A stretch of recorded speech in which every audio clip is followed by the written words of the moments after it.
আমল আপনাকে জেনে নিতে হবে। আপনার সঠিক বিশ্বাস আকীদা যেটা সেটা আপনাকে জেনে নিতে হবে। জানার জন্য নিয়ম হলো নির্ভরযোগ্য আলেমের কাছ থেকে জানতে হবে, তার কাছ থেকে শিখতে হবে, এবং তিনি দলিল ভিত্তিক এবং কোরআন হাদিস ভিত্তিক তিনি আপনাকে শিখাবেন। যে কথা আল্লাহ তাআলা বলেছেন যে ফাসালু আহলা যিকরি ইন কুনতুম লা তা'লামুন, তোমরা যদি না জানো তাহলে যারা আহলে জিকির আছে, যারা কোরআন এবং সুন্নাহর জ্ঞানের অধিকারী, তাদের কাছে তোমরা জিজ্ঞাসা করো এবং সেখান থেকে জেনে নাও। আর যারা আহলে ইলম হবেন, আহলে জিকির হবেন, তাদের দায়িত্ব কি হবে? তাদের দায়িত্ব হবে যে এটা কোরআনে এই আল্লাহ তাআলা এটা বলেছেন, রাসূলুল্লাহ সাল্লাল্লাহু আলাইহি ওয়াসাল্লাম এটা বলেছেন, এবং কোরআন এবং হাদিসের আলোকে পূর্ব জামানার সালাফে সালিহিন সাহাবায়ে কেরামের এই বক্তব্য আছে। এইভাবে তিনি আপনাকে কি দিবেন? উত্তর দিবেন। তাহলে আপনার মনের মধ্যে একটা শান্তি হবে যে না, আমি যে জিনিসটা জানলাম সেটা রাসূল সাল্লাল্লাহু আলাইহি সাল্লাম থেকে জানলাম। যে আমি বলি যে আপনার আমলটা রাসূল সাল্লাল্লাহু আলাইহি সাল্লামের আমলের সাথে মিলছে কিনা তা আপনাকে যাচাই করে নিতে হবে, জেনে নিতে হবে। যদি আপনি জানার চেষ্টা করেন তাহলে বুঝতে হবে যে আপনি নবীকে ভালোবাসেন, আপনি আপনার আমলকে ভালোবাসেন।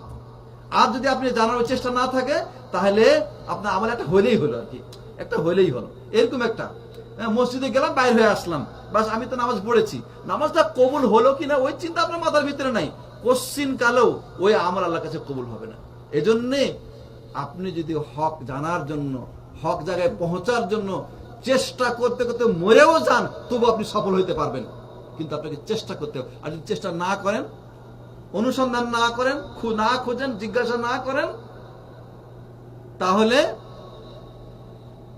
আল্লাহর কাছে এই কথা বললে হবে না যে আমি তো পাইনি, আমি তো জানি না, আমি তো বুঝিনি। এই কথা আল্লাহ গ্রহণ করবে না। তুমি তো জানার জন্য চেষ্টা করোনি। কোরআন শিখার বিষয়ে হাদিসে আছে না যে যারা কোরআন শিখতে কষ্ট তাদের হয়, মানে জিহ্বার মাখরাজ বের হয় না, জিহ্বা উল্টে না, এরকম করে, আল্লাহ নবী সাল্লাল্লাহু আলাইহি ওয়াসাল্লাম বলছেন। তো এই ধরনের কাজ যারা করে, এখনো সে শিখে নাই, অনেক ভুল করতেছে, তারপরে সে লেগে আছে, নবীজি বলছেন যে ও ডবল পুরস্কার পাবে, তাকে দ্বিগুণ পুরস্কার দেওয়া হবে। এটা কেন? এখন তো শিখে নাই, সে শিখার যে চেষ্টা করতেছে, কষ্ট হচ্ছে, তারপরে সে কষ্টকে স্বীকার করে সে শিখতেছে, এর জন্য আল্লাহ তাকে ডবল পুরস্কার দিবেন। আপনারা 99 ব্যক্তিকে হত্যা করা হাদিস শুনেছেন, জেনেছেন যে ওই লোক তো জায়গা মতো পৌঁছেই নাই, যেখানে গেলে তওবা করতে পারবে বা ওখানে গিয়ে আমল করতে পারবে, জায়গা মতো পৌঁছতে পারে নাই, কিন্তু তার মনের আকুতি কি যে আমি যেন ক্ষমা পাই। হ্যাঁ, এই যে মনের যে একটা আকুতি এবং মনের যে মানে অনুতপ্ত হওয়া, এই জিনিসটা তাকে কি করেছে? আল্লাহর দয়া টেনে নিয়ে এসেছে, এবং সে জায়গা মতো পৌঁছার আগে যেহেতু তার মালাকুল মউত এসে গেছে, আল্লাহ সুবহানাহু ওয়া তাআলা দয়া করে তার সবকিছুকে ক্ষমা করে দিয়েছে। আপনি হক অনুসন্ধান করার পথে নেমে যান, জিজ্ঞাসাবাদ করেন, আপনি এটা নয়, এটা কেন নয়, এটা কেন, এটা আপনি ডিসকাস করেন, আপনি তর্ক করেন, কোনো অসুবিধা নেই, কিন্তু আপনি হক জায়গায় পৌঁছার চেষ্টা করেন। চেষ্টা করতে করতে যদি আপনি সঠিক জায়গাতে পৌঁছতে নাও পারেন, তবু আশা করা যাবে যে আল্লাহ সুবহানাহু ওয়া তাআলা আপনাকে মাফ করবে, যেহেতু আপনি চেষ্টায় ছিলেন, চেষ্টা কোনো ত্রুটি করেন নাই। এই জন্য প্রাণপ্রিয় ভাই বন্ধুগণ, আরো শেখরা আছেন, তারাও কিছু বলবেন। আমি এটুকুই শুধু আপনাদেরকে বলতে চাই যে দিনের এলেম অর্জন করা এবং সঠিক ঝর্ণা থেকে এই এলেমটাকে অর্জন করার জন্য আমাদের সকলের চেষ্টা থাকা উচিত, এবং যাতে করে আমরা পথভ্রষ্ট না হই, এবং যারা সঠিক পথ থেকে যেন বিচ্যুত না হই, এবং আমরা যেন এমন এলেম অর্জন না করে যে এলেম আমাদেরকে জান্নাত দূরের কথা জাহান্নামের পথে নিয়ে যাবে। আল্লাহ সুবহানাহু ওয়া তাআলা আমাদেরকে সেই তৌফিক দান করেন। আল্লাহুম্মা আমিন। আকুলু কওলি হাযা আস্তাগফিরুল্লাহ লি ওয়া লাকুম ওয়া লিসাইরিল মুসলিমিন। সাল্লাল্লাহু আলা নবিয়িনা মুহাম্মদ ওয়া আলা আলিহি ওয়া সাহবিহি আজমাইন। আসসালামু আলাইকুম ওয়া রাহমাতুল্লাহ।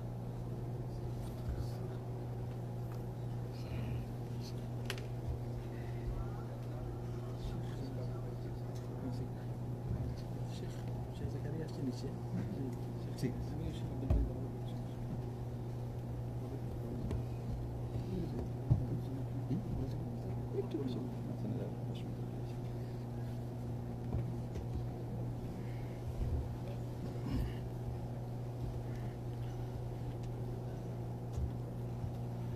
বিসমিল্লাহির রহমানির রহিম। জাযাকাল্লাহু খাইরান। আমাদের শেখ আব্দুল্লাহ আল কাফি যে সংক্ষেপে যে মাশাআল্লাহ একটি সুন্দর আলোচনা করেছেন, আমরা যেন যা শুনেছি আমরা তা যেন আমল করতে পারি। আল্লাহ আমাদের সবাইকে তার তৌফিক দান করুন। এরপরে আমাদের শেখ আব্দুল্লাহ আল কাফির ভাই, উনিও আমাদের জিদ্দা সেন্টারের দাঁড়িয়ে, তো তিনি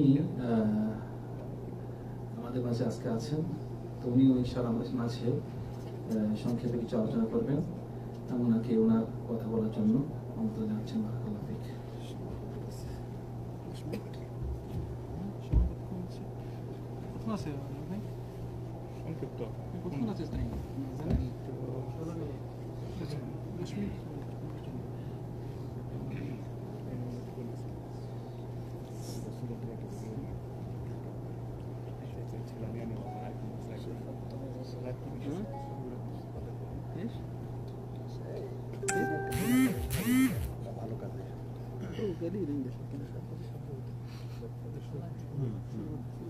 السلام عليكم ورحمة الله. الحمد لله وحده والصلاة والسلام على من لا نبي بعد. أما بعد، قال الله عز وجل: تعاونوا على البر والتقوى ولا تعاونوا على الإثم والعدوان. محترم معزز অত্র ইসলামিক সেন্টারের শ্রদ্ধেয় দায়ী এবং বিভিন্ন জায়গা থেকে জ্ঞান পিপাসু ইসলাম প্রিয় ইমানি বন্ধুগণ, আমি আসলে কোনো আলোচক নই, আপনারা জানেন। তারপর শেখ আমাকে যেহেতু কিছু বলতে বলেছেন, আমি একটু চেষ্টা করবো আর কি ইনশাআল্লাহ দু চার কথা রাখতে। আমি বলবো যে কল্যাণের পথে একে অপরকে সহযোগিতা করা। একটু আগে আমাদের শ্রদ্ধেয় শাইখ আলোচনা করছেন ইলম অর্জন করা সম্পর্কে। ওই সম্পর্কে আমি একটু পয়েন্টে সংযোগ করতে চাই যে কেন আমরা ইলম অর্জন করব, কোরআন এবং সুন্নাহর ইলম অর্জন করব। ইমাম মালিক রাহিমাহুল্লাহর একটা কথা আমার খুব মনে পড়ছিল। তিনি বলতেন যে লা ইউসলিহা আখির হাদিল উম্মাহ ইল্লা বিমা আসলাহা আউওয়ালাহা। তার মানে হলো, যেই সমস্ত ইলমগুলো, যেই সমস্ত বিদ্যাগুলো এই উম্মতের প্রথম জামানার লোকগুলোকে জাহেলিয়াতের অন্ধকার থেকে টেনে বের করে হেদায়েতের রাজপথে টেনে দাঁড় করিয়েছে, পথ দেখিয়েছে, ঠিক ওই জিনিসগুলো ছাড়া অন্য কোনো কিছু দিয়ে, অন্য কোনো থিওরি, অন্য কোনো ইজম, অন্য কোনো জ্ঞান, বিজ্ঞান, বিদ্যা, দর্শন, কোনো কিছু দিয়ে এই উম্মতের শেষ জামানার মানুষকে সংশোধন করা যাবে না। এই উম্মতের শেষ জামানার লোককে সংশোধন করতে হলে আজকে চুরি, ডাকাতি, খুন খারাপ ইত্যাদি যত চলতেছে, এগুলো কি সেই জামানায় ছিল কি ছিল না? ইসলাম আসার আগে নিঃসন্দেহে ছিল, কিন্তু সেই জামানা বরং আরো বেশি ছিল। সেই জামানায় এক কথায় বলা হয় আইয়ামে জাহেলিয়াত, ঠিক না? অন্ধকার যুগ। কত অন্ধকার, কত অজ্ঞতা এবং কত অনিয়ম থাকলে সেটাকে অন্ধকার যুগ বলা হয়, জাহিলিয়াতের যুগ বলা যেতে পারে। সেই জাহিলিয়াতের যুগের মানুষগুলোকে স্বর্ণ মানবে রূপান্তরিত করেছেন রাসূল আকরাম সাল্লাল্লাহু আলাইহি সাল্লাম আল্লাহ সুবহানাহু ওয়া তাআলার বিধিবিধানের মাধ্যমে। কথা ঠিক কিনা? কিসের মাধ্যমে? ওয়াল্লাযী বা'আথা ফিল উম্মিয়িনা রাসূলাম মিনহুম ইয়াতলু আলাইহিম আয়াতিহি ওয়া ইউযাক্কিহিম ওয়া ইউআল্লিমুহুমুল কিতাবা ওয়াল হিকমা। এক কথায় সংক্ষেপে হলো কিতাব, আল্লাহর কালাম, এবং হিকমা, রাসূল আকরাম সাল্লাল্লাহু আলাইহি সাল্লামের বাণী। এই দুইটার মাধ্যমে সেই জাতিগুলোকে পরিশুদ্ধ, ফ্রেশ এবং ইতিহাসের অতীত, বর্তমান, ভবিষ্যৎ সকল ইতিহাসের সর্বকালের সর্বযুগের শ্রেষ্ঠ মানব হিসেবে ইতিহাসে স্বর্ণাক্ষরে লেখা আছে, আছে না নেই? আজও যদি এই সমাজে সুখ শান্তি প্রতিষ্ঠা করতে চাই, নিঃসন্দেহে অবশ্যই সেই জ্ঞান, সেই বিদ্যা, কোরআন এবং সহিহ সুন্নাহর নির্যাস, নির্ভেজাল, খাঁটি আদর্শ আমাদেরকে অর্জন করতে হবে, কোনো বিকল্প নেই। তা আমি বলতে চাচ্ছিলাম যে খাঁটি ইলম অর্জনের ক্ষেত্রে আমাদের পারস্পরিক সহযোগিতার কথাটা আমি বলতে চাচ্ছিলাম, যে আমাদের মধ্যে অনেকেরই সহযোগিতার মনোভাবটা, অনেকের মধ্যে সহযোগিতার মনোভাবটা খুবই কম। কিন্তু দেখুন, একে অপরকে সাহায্য সহযোগিতা করা, এটা আল্লাহ পাকের পক্ষ থেকে ফরমান। আল্লাহ পাক বলছেন আপনাকে, আমাকে, সবাইকে বলছেন তাআওয়ানু আলাল বিররি, ভালো কাজে একে অপরকে সাহায্য করো। তাহলে ভালো কাজে যদি সাহায্য করা লাগে এবং তাকওয়ার কাজে, তাহলে এই ইতিহাসে বা এই পৃথিবীতে, মানব ইতিহাসে সব থেকে ভালো কাজ কোনটা? সবথেকে ভালো কাজ কোনটা? সেটা হলো তাওহীদ। তাওহীদের পথে মানুষকে আনা, তাওহীদ শেখা, তাওহীদ চর্চা করা, নাকি এর চেয়ে কিছু ভালো আছে? এরপরে সবগুলো হলো সালাত, সিয়াম, যাকাত, তারপরে হলো হজ ইত্যাদি সবকিছু, যত কল্যাণ রয়েছে তাওহীদের পরেই তো সবকিছু, তাই না? আজকে নবী আকরাম সাল্লাল্লাহু আলাইহি ওয়াসাল্লাম, একটু আগে শুনছিলেন যে নবী আকরাম সাল্লাল্লাহু আলাইহি ওয়াসাল্লাম এক টানা 10 বছর বা 12 বছর, মানে সালাত ফরজ হওয়ার আগ পর্যন্ত কিসের দাওয়াত দিয়েছেন? তাওহীদের দাওয়াত দিয়েছেন। কোনো সন্দেহ আছে? সেই তাওহীদ, মানে সেই তাওহীদ আজকে যদি আমাদের আলেম সমাজকে, সাধারণ মানুষের কথা বাদই দিলাম, আলেমদেরকে যদি জিজ্ঞেস করা হয় তাওহীদ কাকে বলে, কত প্রকার, কি কি, তো দেখা যাবে যে অনেকেই এই সাবজেক্টে ফেল করবে। আমি পড়াচ্ছি, বেশ কিছু আলেম, খতিব, বক্তা তাদেরকে পড়াচ্ছি, তো দেখা যাচ্ছে তারা ফেল করতেছে। বন্ধুগণ, আমি যেটা বলতে চাচ্ছিলাম সেটা হলো যে কল্যাণের কাজে, তাওহীদের কাজে, ভালো কাজে একে অপরকে সহযোগিতা করা। রাসূল আকরাম সাল্লাল্লাহু আলাইহি ওয়াসাল্লাম বলতেন যে খায়রুন নাস আনফাউহুম, মানুষের মধ্যে সবথেকে দামি কারা, সবথেকে উত্তম কারা? যারা মানুষের জন্য কল্যাণ এর কাজ করে, একে অপরকে সহযোগিতা করে। আল্লাহু আকবার। সময় সাহাবায়ে কেরামদের মধ্যে যে সহযোগিতার দৃষ্টান্ত, সাহাবে রাসূল সাল্লাম মক্কা থেকে হিজরত করে যখন মদিনায় গেলেন, তখন অনেক টাকা পয়সা নিয়ে গেছিলেন সাথে করে, গাড়ি বাড়ি, সয় সম্পত্তি, খালি হাতে গেছিলেন, খালি হাতে। তো সেখানে গিয়ে তারা কি দেখলেন, কি পেলেন? আনসার বলা হয় সেখানকার মুসলমানদেরকে। কেন আনসার বলা হয়? তাদের বৈশিষ্ট্যটাই ছিল যে রিক্ত হস্তে, খালি হাতে, মিসকিনের মতো, ইমানের টানে যারা বিভিন্ন জায়গা থেকে ছুটে আসছে তাদেরকে সাহায্য সহযোগিতা বিভিন্নভাবে, যে যাকে যেভাবে সাহায্য করা যায় সাহায্য করার জন্য তাদের যে, মানে এটা একটা বড় বৈশিষ্ট্য, একটা একটা আইকন হয়ে গেছিল তারা, আর কি একটা মানে আলামত হয়ে গেছিল তারা, কি করার জন্য? সাহায্য করার জন্য। এই জন্য তাদের নাম পবিত্র কোরআনে কারিমে তাদেরকে আনসার বলা হয়েছে। আচ্ছা, আজান হয়ে গেলে আমি আর 2-3 মিনিট পরে ছেড়ে দেবো ইনশাআল্লাহ। 10 মিনিট, 1 মিনিট না 10 মিনিট? আচ্ছা খায়ের, আজান হলে আমি শেষ করে দেব। জি খায়ের। তো বলছিলাম যে যখন তারা খালি হাতে আসছেন, তখন মদিনার আনসারগণ সাহাবায়ে কেরামকে বুকে জড়িয়ে নিয়েছেন। তাদের নিজেরই খাদ্যের অভাব, তারপরও খাদ্য নিজেরা না খেয়ে মুহাজিরদেরকে দিয়েছেন কিনা? আমার কথা বুঝেন না? দিয়েছেন। শুধু তাই নয়, বরং তাদের সহায় সম্পত্তি, সাদ বিন উবাদা রাদিয়াল্লাহু আনহু, আব্দুর রহমান বিন আউফ মুহাজির রাদিয়াল্লাহু, তাকে হাত ধরে টেনে নিয়ে বিশাল এক বাগানের সামনে দাঁড় করিয়ে বলছেন যে ভাই আব্দুর রহমান, হিজরত করে তুমি আসছো। আব্দুর রহমান অনেক ধনী মানুষ ছিলেন মক্কার, কিন্তু খালি হাতে চলে গেছেন। বলছেন যে এই মদিনার এই প্রান্ত থেকে প্রান্তর এর মধ্যে আমার থেকে ধনী মানুষ আর কেউ নাই, অঢেল সম্পদ আল্লাহ আমাকে দিয়েছে। তুমি দিনের জন্য ছুটে আসছো মদিনায়, আমার সমুদায় সম্পত্তি 2 ভাগ করে 1 ভাগ আমি তোমার জন্য দিয়ে দিলাম, তোমাকে দিয়ে দিলাম। শুধু তাই নয়, বলছে আমার যে কয়েকজন স্ত্রী আছে তোমাকে অনুমতি দিলাম, কোনটা তোমার পছন্দ হয় আমাকে বলো, আমি তালাক দেবো, ইদ্যত পালন হবে, তারপরে তুমি বিয়ে শাদী করে সংসার করো। আল্লাহু আকবার। একে বলে ভালো কাজে সাহায্য সহযোগিতা করা। অজস্র উদাহরণ আছে। কিছুদিন আগের একটা ঘটনা বলি। তুরস্কের একটা, আপনারা অনেকে পড়েছেন, ফেসবুকে আসছে ঘটনাটা।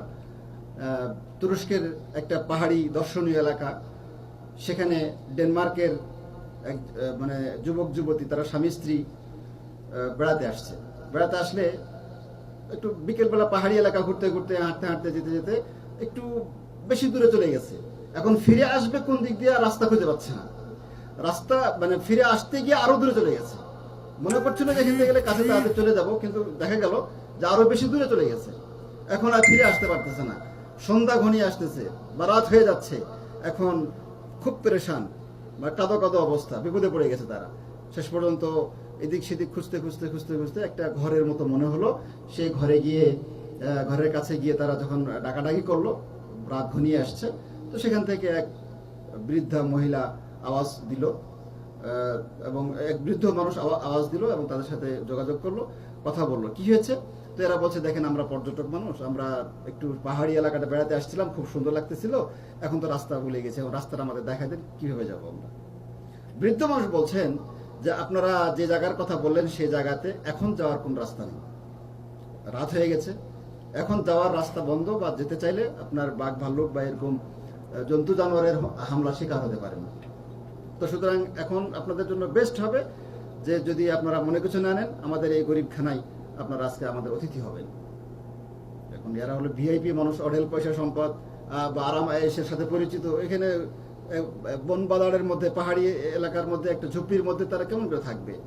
তারা এদিক সেদিক দেখে শেষ পর্যন্ত নিরুপায় অবস্থা, কিছু করার নাই, যাওয়া সম্ভব না। কিন্তু থাকবে কোথায় তাও অবস্থা, একটা মাত্র ঘর দেখা যাচ্ছে আর কি। তো বলছে কোথায় থাকবো আমরা?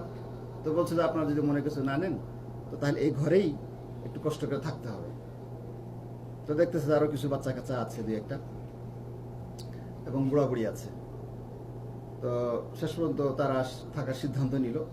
এই বুড়া বুড়ি তাদের জন্য জায়গা করে দিয়ে বললো যে আপনারা ঘুমান, আমরা বাইরে বা এক জায়গায় ব্যবস্থা করতেছি। তো যাই হোক, তারা অন্য কোনো ঘরে বা অন্য কোনো জায়গায় চলে গেলেন।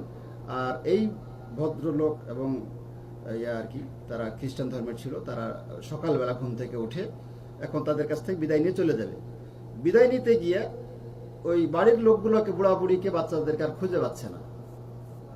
এদিক খুঁজে ওই দিক খুঁজে গেল, ওই লোকগুলা খুঁজতে খুঁজতে দেখে বাড়ির ঘর থেকে খানিকটা দূরে পাহাড়ের এক কিনারায়, পাহাড়ের সাথে একটা ঝুপড়ি জঙ্গল আছে আর কি, বা ঝোপ যাকে বলি আমরা। সে ঝোপের নিচে মানুষ নড়াচড়া করতেছে। তো এরা হাঁটতে হাঁটতে ওখানে গিয়ে বলছে যে আপনারা এখানে? তো বলছে হ্যাঁ আমরা এখানেই আছি। তো বলছে সারা রাত এখানে ছিলেন? তো বলছে হ্যাঁ আমরা তো এখানেই ছিলাম। বলছে কেন?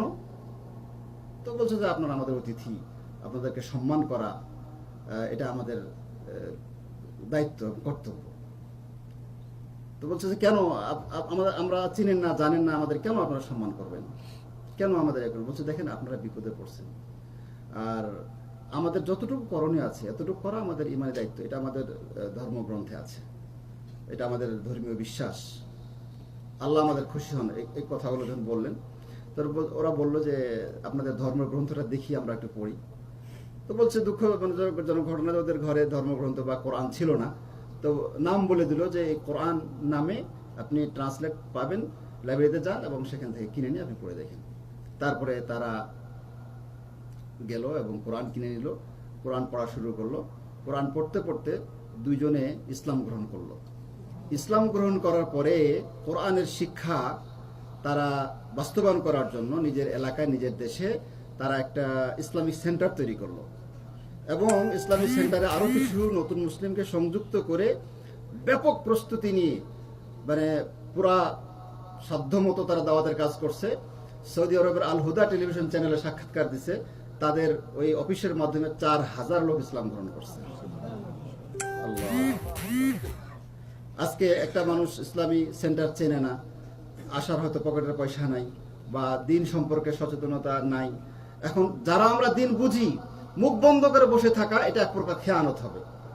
আমরা তাদের জন্য কিছু কথা, মুখের কথা খরচ করা উচিত, তাদেরকে বুঝানো উচিত, দাওয়াত দেওয়া উচিত, তাদের হকের পথে মানে আকর্ষণ করা উচিত। প্রয়োজনে একটু চা খাওয়ানো, প্রয়োজনে পকেটের পয়সা খরচ করা, এবং তাদেরকে একটা সিডি উপহার দেওয়া, একটা বক্তব্য শোনানো, বা একটা ভালো শেখের সাথে মোবাইলে কথা বলিয়ে দেওয়া, ভালো শেখের নাম জানিয়ে দেওয়া, বা একটা নাম্বার তাদেরকে দিয়ে দেওয়া। বিভিন্নভাবে এই ভালো কাজে একে অপরকে সাহায্য সহযোগিতা, আমরা আমাদের মধ্যে এই ভালো কাজে সাহায্য সহযোগিতা করা, এটার মাত্রাটা মানে একদম লো পর্যায়ে চলে গেছে।